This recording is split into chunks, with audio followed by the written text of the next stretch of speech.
اللہ نے قرآن میں فرمایا ہے دوڑو اللہ کی طرف، ففروا الی اللہ، اللہ کی طرف دوڑے دوڑے آ جاؤ۔ سابقوا الی الخیرات، نیکیوں کی طرف دوڑ بھاگ کرو، جتنا ہو سکے بھاگو۔ صحابہ کرام رضوان اللہ تعالیٰ علیہ مجمعین میں اس بات کا تو کمپٹیشن ہوتا تھا، وہ نیکیوں میں سبقت لے جانے کے لیے ایک دوسرے کے آگے بڑھنے کی کتنی تمنائیں کرتے، اور یہاں ہم کن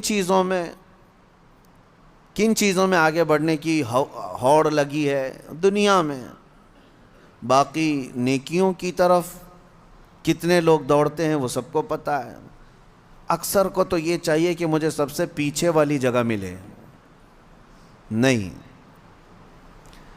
سب سے آگے بڑھنے کی تمنا کیوں نہیں ہے؟ سیدنا ابو بکر صدیق اور حضرت عمر فاروق رضی اللہ تعالیٰ عنہ کا معمول یہ تھا کہ حضرت عمر کہتے ہیں میں ڈھونڈ ڈھونڈ کر کے مدینے میں کچھ ایسی نیکی کرنا چاہتا تھا جو ابو بکر نہیں کرتے، کہیں پر بھی ان کے برابر ہو جاؤں یا ان سے آگے بڑھ جاؤں۔ بڑی مشکل سے حضرت عمر کو ایک گھر ملا، ایک بوڑھی عورت جس کا کوئی نہیں رہتا تھا۔ حضرت عمر نے طے کر لیا کہ اس کے بیوہ عورت ہے، اس کے گھر کا سارا کام میں کر دوں گا، کسی کو پتہ بھی نہ چلے، نیکی کا کام ہے۔ وہ فجر میں نماز کے بعد جا کر دیکھے تو اس عورت کا سارا گھر کا کام پہلے سے کیا ہوا ہے، جبکہ وہ بستر سے اٹھ نہیں پاتی، اس کے گھر کے برتن، اس کا بستر، سب کچھ صاف ستھرا ہے۔ دوسرے دن آ کر دیکھے وہی حال تھا۔ حضرت عمر کہتے ہیں تیسرے دن میں اذان فجر سے پہلے ہی چھپ کر دیکھنا شروع کیا کہ آخر اس کے گھر کا کام کرتا کون ہے۔ کہا ایک چادر اوڑھے ہوئے ایک شخص آیا، گھر میں داخل ہوا، جھاڑو لیا، جھاڑنے لگا، ساری چیزیں ڈھنگ سے رکھنے لگا، اذان ہونے لگی، وہ اس عورت کے گھر سے باہر نکلنے لگا۔ حضرت عمر کہتے ہیں میں قریب جا کر چادر ہٹایا تو ابو بکر صدیق تھے۔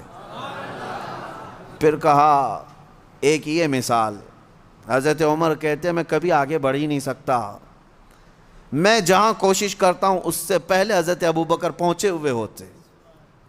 جب آپ کی خلافت کا وقت تھا تب آپ نے اعلان کیا، حضرت عمر فاروق نے، کوئی ایسی نیکی جو ابو بکر کرتے تھے اور میں نہیں کر رہا ہوں تو لوگوں مجھے بتا دو تاکہ میں برابر ہو جاؤں۔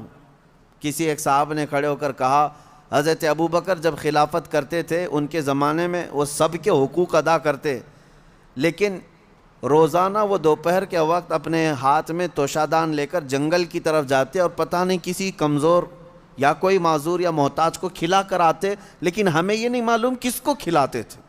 یہ حضرت ابو بکر کا معمول تھا۔ حضرت عمر نے کہا یہ تو مجھے بھی نہیں معلوم تھا، میں کل سے ہی یہ کام شروع کرتا ہوں۔ دوسرے دن حضرت عمر نے اپنے گھر سے توشادان لیا، روٹی سالن، اور لے کر اسی جنگل کی طرف چل پڑے۔ وہاں کس کو کھلاتے تھے کیا پتہ، دن بھر ڈھونڈتے رہے، کوئی ملے، کوئی نہیں ملا۔ شام کا وقت قریب آ رہا تھا، ایک پہاڑ کی چوٹی میں ایک غار سے کسی کے ذکر کرنے کی آواز آ رہی تھی۔ حضرت عمر اس آواز کی طرف لپک گئے، دوڑ کر جا کر دیکھا کہ کوئی ہے یہاں پر مجبور۔ اللہ اکبر، جیسی ہی غار کے اندر نظر پڑی تو دیکھا ایک ایسا شخص بیٹھا ہوا ہے جس کے ہاتھ بھی کٹے ہیں، پیر بھی کٹے ہیں، اور آنکھوں سے بھی بینا نہیں ہے، اندھا ہے، نابینا ہے۔ اتنی معذوری کے عالم میں اگر کوئی بیٹھا ہوا ہے اور غار میں، تو حضرت عمر کہتے ہیں مجھے تو یقین ہو گیا کہ یہی وہ بندہ ہے جس کو حضرت ابو بکر کھلایا کرتے تھے، اس کا کھانا وقت کا خلیفہ کھلایا کرتا تھا۔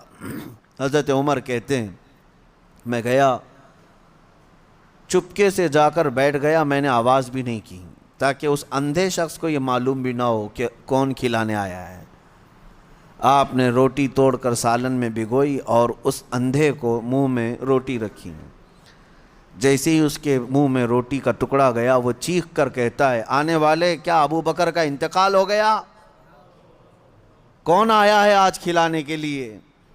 حضرت عمر کہتے ہیں تو اندھا ہے، نابینا ہے، تجھے کیسے خبر کہ آنے والا ابو بکر نہیں ہے؟